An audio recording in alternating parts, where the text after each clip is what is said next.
Donc, les joies de l'improvisation, on pogne une note à côté de ce qu'on voulait voulu faire. C'est pas grave, on fait une face et on continue, ok? En profiter pour vous démontrer peut-être un petit peu avec la slide aujourd'hui.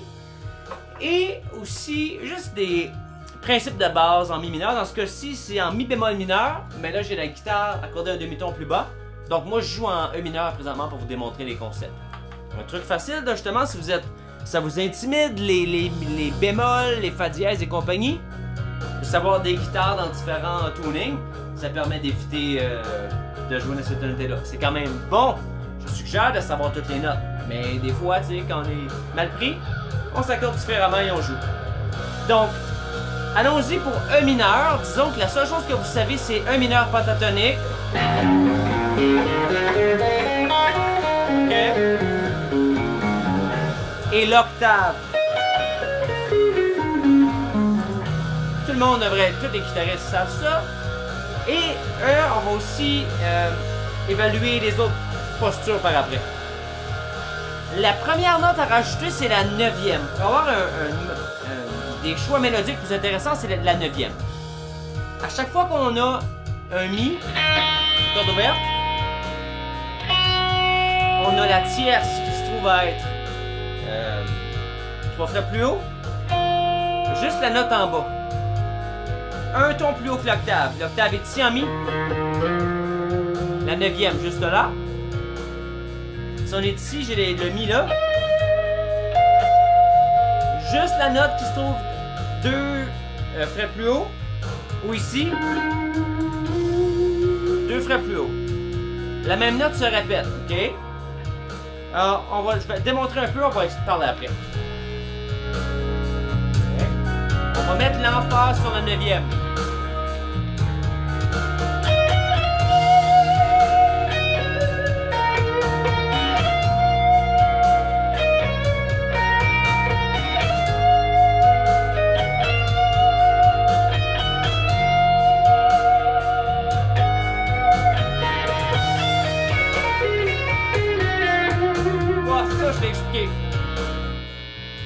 Avez-vous entendu comment celle-là sonnait satisfaisante? Quand je suis descendu ici? Ok.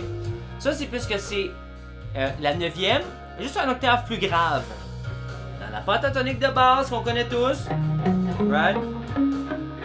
Sous notre index ici, la corde de sol, ça c'est la tierce mineure. Un demi-ton plus bas que la tierce mineure.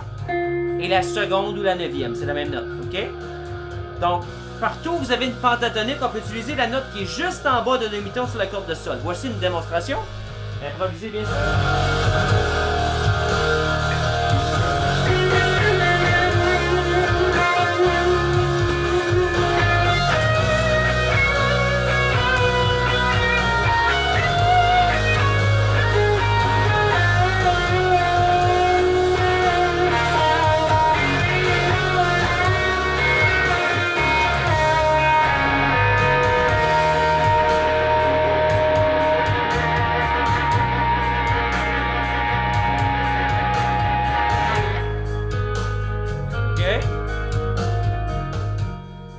Là, ça c'est vraiment le fun de jouer avec celle-là.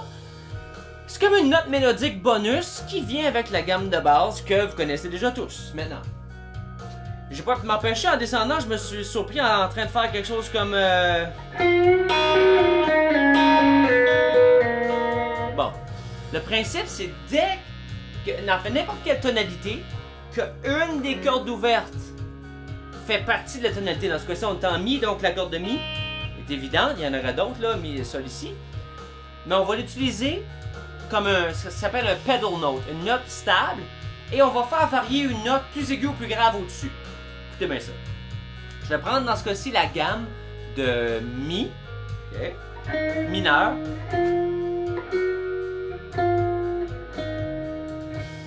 Okay.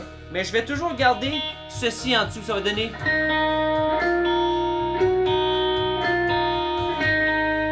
On va descendre par là pour la 7e.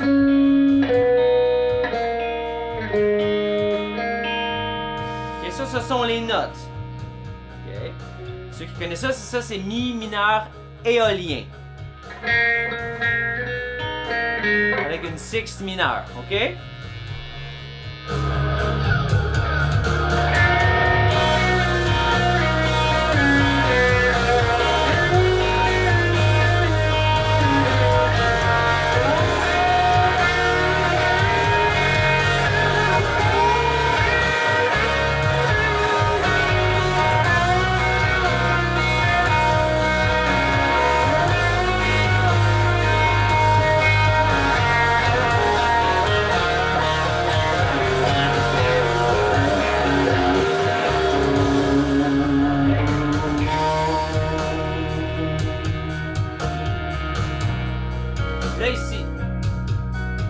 vraiment le fun.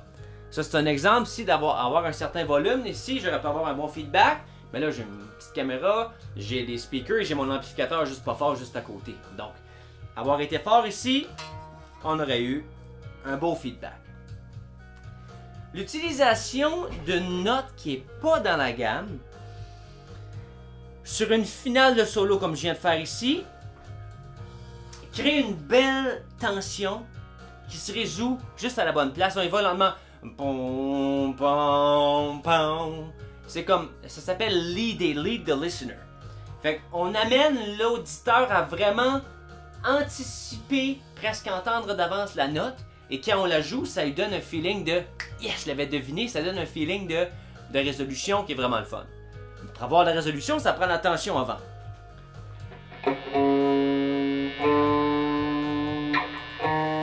OK? Pour créer ça éventuellement, pendant que je vous parlais sans faire exprès, j'entends les accords là. Donc toi, quand tu m'écoutais parler, tu devrais entendre les accords un peu. Faut savoir que la progression, elle recommence quand? Toujours savoir t'es où dans la progression. OK, là l'accord vient de changer, mais la progression va recommencer là. Ça c'est un principe de base. Pas besoin de théorie, juste savoir aller où ta note tonique, ton one, OK? Puis boum, tomber dessus au bon temps, ça va créer le bon effet.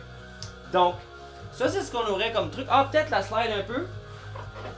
La slide, là, quand tu regardes ça, il faut que tu joues en ligne des frettes avec la slide. Donc, pas entre les deux frettes, on joue par-dessus la frette. Et on ne veut pas peser fort, on va juste déposer la slide comme ça et jouer des mélodies. On va penser à la mélodie, on va en inventer une, après on va la jouer pour démontrer. On la trouve sans la slide avant.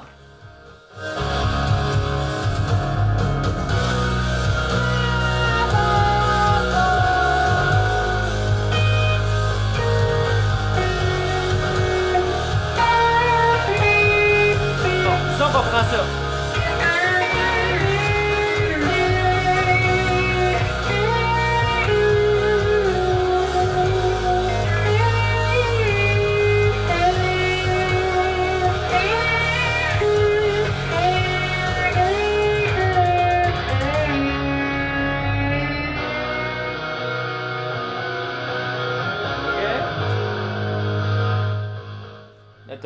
T'as remarqué des petits embellissements après le...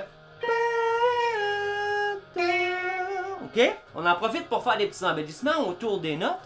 Et ça s'appelle une slide. Donc avec ça, si notre note est ici, plutôt que de se placer dessus et la jouer, on va l'attaquer comme... OK? Ça c'est le fun. Et on peut glisser comme ça tant qu'on veut. Mais si on pèse trop fort, on va entendre le changement de fret. Clic, clic, clic. Alors qu'on veut... une descente sans les clics, clics, clics, clics, clics. C'est tout pour cette semaine. À la semaine prochaine.